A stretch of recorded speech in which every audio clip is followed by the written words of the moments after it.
Hi, this is Mitch Horowitz. I'd like to talk to you for a moment about my forthcoming book, The Sixth Sense. This book is based thematically on some ideas emerging from the work of Napoleon Hill, who was very prescient in his 1937 book, Think and Grow Rich, about the promise of parapsychology or ESP research. Hill turned out to be correct in his interest in this research because we as a human community have, over the past several generations, amassed an extraordinary body of widely replicated, widely vetted and juried, and widely published parapsychology research validating the existence and the occurrence of ESP, telepathy, precognition, retrocausality, and related phenomena. In The Sixth Sense, I asked the question of how this material can be applied to the individual's daily life. We use terms all the time like intuition or instinct or vibes or various metaphors to describe acausal relationships, asymmetrical relationships that turn out to be so off the charts in terms of any actuarial table, that turn out to be safeguarded against forms of so-called confirmation bias or other forms of prejudice, and that produce real concrete results. How can the individual take advantage of these things? For example, we have a body of data widely validated in a very large meta-analysis for what is called retrocausality, which indicates that you can receive a distinct advantage from studying for a test after the fact. As fantastic as that sounds, this is the reality that we are coming to understand and live with in the 21st century. And other extraordinary realities are coming fast, such as quantum computing prototypes, which solve enormously complex problems in a period of time that is so brief that it not only defies all probability, but in some cases solves a problem that would take longer than the known existence of the universe to solve due to its complexity. This provides a degree of experimental evidence in favor of interdimensionality, in favor of ideas and information existing in some kind of a non-local fashion and accessible at certain moments, not only in terms of quantum computing prototypes, but in terms of human cognition and experience.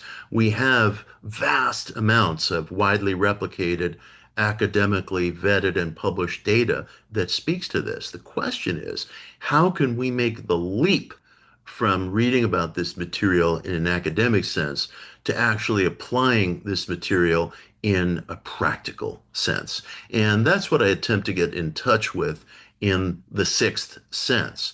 One of the questions I explore in The Sixth Sense is whether what we refer to as positive thinking, or sometimes using terms like law of attraction or manifesting, those are not my terms. I use the term selecting. Maybe a great deal of that material is telepathy. Maybe we are constantly sending out messages all the time, asking people to meet us halfway or to lend us a hand in some way.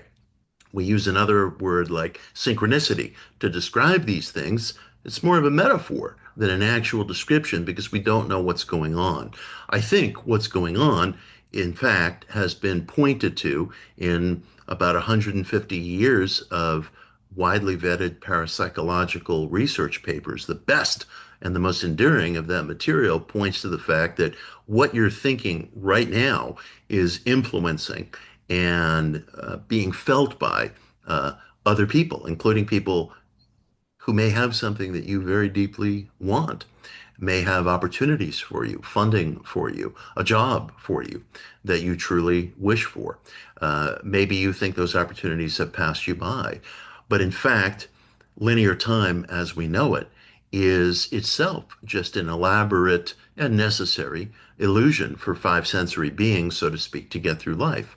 But we are more than five sensory beings, and we are more than beings who are stuck in what is understood from classical physics as the conventional arrow of time.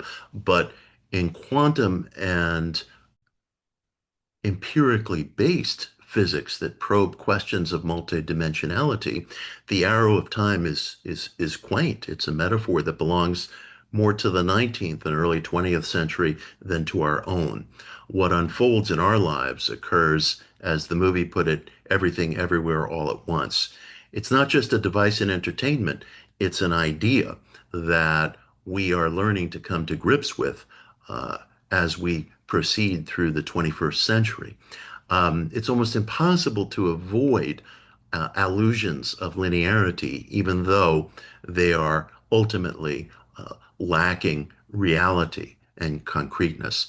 What is real and what is concrete and what we are learning more and more about are the extra physical dimensions of human thought. And the sixth sense is an effort to apply those extra physical dimensions in practical day-to-day life. The book is filled with ideas and new windows on human potential. There is history in the book. There is practicality and practical application in the book. And there is argumentation, as there must be, for the validity of these ideas. I think you'll find it a thrilling ride. If you're interested in the work of Napoleon Hill, I would say you will absolutely find this book worth devouring. And if you're interested in a more broad way in how to apply ideas of parapsychology in daily life, I think you'll find it equally compelling. I'm proud of the book. It's available in October in digital, physical, and audio form. It can be pre-ordered anywhere you buy your books. And I thank you very much for supporting it.